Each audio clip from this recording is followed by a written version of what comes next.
It took 2 days for outgoing President Jair Bolsonaro, we can say that now, outgoing, to break his silence after losing to the leftist Luiz Inácio Lula da Silva. Bolsonaro gave a speech from the presidential palace on Tuesday where he promised to abide by the Constitution. Notably, he did not explicitly concede defeat. But the far-right leader's chief of staff says he's been given the green light to work with the incoming government, signaling Mr. Bolsonaro's cooperation with the peaceful transfer of power. Brazil's Supreme Court says the outgoing, there it is again, president effectively acknowledged his loss. But as CNN's Paula Newton reports, some Bolsonaro supporters are still not convinced. As President Jair Bolsonaro prepared to finally break his silence, police forces across the country moved to break up hundreds of blockades, snarling traffic, slowing supply routes, and rattling already frayed nerves. Police were acting on orders to use force, orders that never came from Bolsonaro himself. Instead, in a terse 2-minute statement, he said he would respect the Constitution, but he neither admitted defeat nor recognized the results of the election, and had this to say to supporters blocking roads across the country. As manifestações. Peaceful demonstrations will always be welcome, but our methods cannot be those of the left, like property invasion, destruction of goods, and restrictions on the right to come and go. On the barricades, some of the protesters mounting insurgent campaigns nationwide had this to say.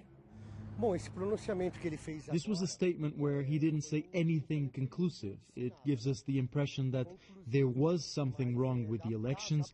That is a plus for us to continue our stand and keep protesting. Many here say they are committed to a patriotic cause, standing up for the president they elected. Country and freedom, just that. We don't accept those who won, not just us, but a large part of Brazilian population. These protests, sporadic, unpredictable, and yet effective, are taking a damaging toll on this fragile economy and more. This trucker was stuck on the road overnight, and his wife fell ill and had to be taken to hospital. Personally, I'm against this. The people have made their choice. If they wanted to lock things down, they shouldn't do it to business. People have to work. Even among officials that back Bolsonaro, there is a great reluctance to support any kind of civil disobedience. It's the reason that they have ordered these blockades to end, even if police have to use force. They do not believe that these kinds of protests will resolve any of the division in the country. It will not be a demonstration or a riot that will make society not recognize the result of the polls. To the victors, the mandate; to the losers, the acknowledgement of defeat. After a bruising campaign and a vague signal from Bolsonaro that he will give up power to President-elect Lula da Silva, Brazil seems destined for more political division, now playing out on its streets and jeopardizing an already tense transfer of power. Paul Newton, CNN, Sao Paulo, Brazil. Brian Winter is Editor-in-Chief of America's Quarterly, as well as Vice President of Policy for the Americas Society and Council of the Americas. Welcome back, Brian. Good to see you. Good to be back. Okay, in terms of concession, recognizing defeat, affirming it was the other guy who won, this was as close as we got to that on Tuesday, and it wasn't from Bolsonaro. Here it is. President Jair Bolsonaro has authorized me when prompted. Based on the law, we will begin the transition process. That's Bolsonaro's chief of staff. And apparently by agreeing to the transition of power, legally that's seen as tacit approval of the election results. So why talk around the outcome, a nudge here, a wink there? Why not just congratulate the winner? There was once a time when if you weren't gracious in defeat, it was political death. Yeah, that's quite old-fashioned thing to say, unfortunately, in my view. I mean, look, what we saw today was as close to a white flag as we were ever likely to see from President Bolsonaro and his allies. It's true that Bolsonaro did not congratulate Lula, did not explicitly recognize his defeat, but he did say that he would obey the Constitution, and he authorized his chief of staff to say that the transition would soon be underway. And for those of us who have spent months now, if not longer, worrying about the possibility of an institutional crisis, of something similar to what we saw in the United States, following the 2020 election. This was a pretty big sigh of relief. It's not a perfect situation, as you point out, but it could have been a lot worse. It took 2 days to come up with that 2-minute speech by Bolsonaro, and there is some reporting that he was actually locked in negotiations to try and ensure that both him and his family are not prosecuted once he is out of office. Bolsonaro does have some legal concerns. There's everything on the table from corruption to the mishandling of the pandemic. How much weight do you put into that reporting?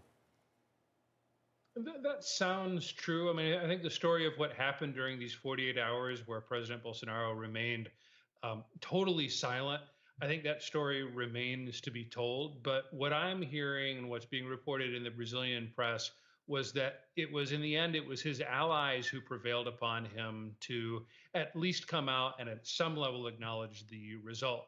And they have reason to do that, because even though Bolsonaro lost, his conservative movement came out of this election pretty strong with a lot of political capital. Governors aligned with Bolsonaro will run Brazil's 3 most populous states. I think all of his former ministers who ran for Congress won in their elections. And so, a lot of his allies were saying to him, look, we know that you're upset. Yes, we agree with you that the system was against us, again, in their view, but let's live to fight another day.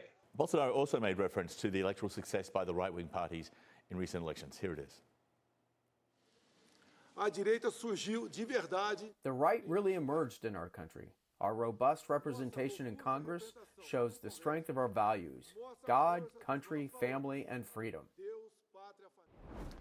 President-elect Lula da Silva is already facing some pretty big challenges. How much harder will all of this be without a politically aligned Congress? Oh, I think it's going to be really hard for Lula.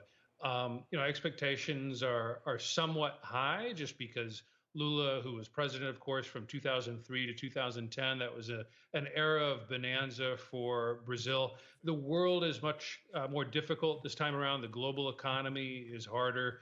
Brazilian politics are harder. It's a much more conservative country than it was before, where he's going to be facing, having to negotiate in some case with parties that, at least for now, are working with Bolsonaro. So, I think a lot of the left and people who were worried about democracy in Brazil, they breathed a big sigh of relief today, but it's not going to last for very long.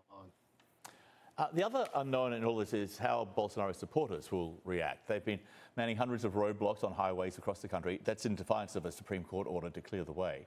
New York Times is reporting this. Protesters said that they were trying to create enough of a disruption that the military would intervene, enabling the president and the armed forces to overturn the election. That seems straight out of the Donald Trump election playbook, which would suggest, Bolsonaro's loyal followers are far from ready to go quietly into the night, just like Donald Trump supporters. I do think at the same time that things de-escalated today. The risk of massive violence, the risk of some sort of concerted effort to either overturn the result or make life really difficult for Lula from day one. There will be some voices who will be out there seeking chaos and confusion, but I don't think it's going to be the majority. I think that things really did get better as a result of the events of the last 48 hours. It does seem like the pressure was let out of what was a very stressful, tense moment there. But Ryan, thank you very much for that. We appreciate your time. Thank you.